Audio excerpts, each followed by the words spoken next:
Hij is een kind, toch vele kind. Hij is niet meer en ook niet minder.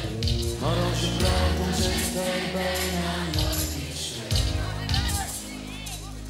Hij kan de hele dag verdwijnen in een wereld vol geheim.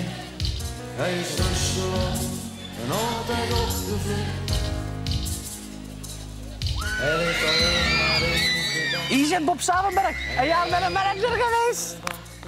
Allee jongens. De pijn waarop hij wacht komt nooit voorbij. Er bestaan geen medicijnen die de stilte doen verdwijnen. En er zijn nog zoveel kinderen zoals hij. Breek de stilte, breek de stilte.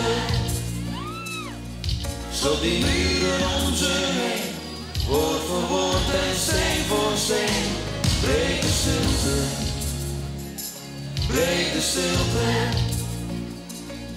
Slot die muren om ze heen, woord voor woord en steen voor steen. Ziet hem in het stadion. Ziet hem in het stadion. Met zijn schalken. Robin Hert van de Aldi. Allee jongens. Het podium de Shalom, dat is zo belangrijk als dat je naar een parenclub gaat en kleren aandoet. Juist hetzelfde. Dat is toch juist exact hetzelfde. Juist hetzelfde. Als wij proberen mee te rijden en ze de weg naar buiten wijden, misschien vinden ze dan de woorden op een dag. Breek de stilte, breek de stilte.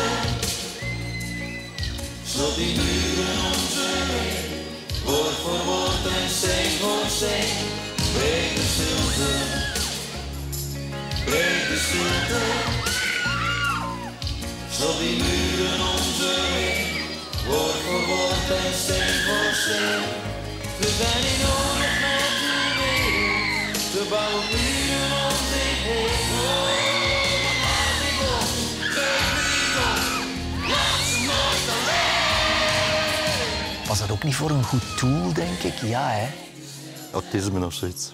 Ja. Dat werkt altijd. Liedje voor Kom op tegen kanker en zo. Dat werkt altijd. Omdat mensen zich verbonden voelen. En als je dan een goede tekst hebt waar mensen kunnen op meezingen, dan is dat win-win. Stef ken ik natuurlijk van school en van nog andere dingen. En wij waren toch lang een koppeltje op school. En Bobke heeft nog een cd van mij geproduceerd.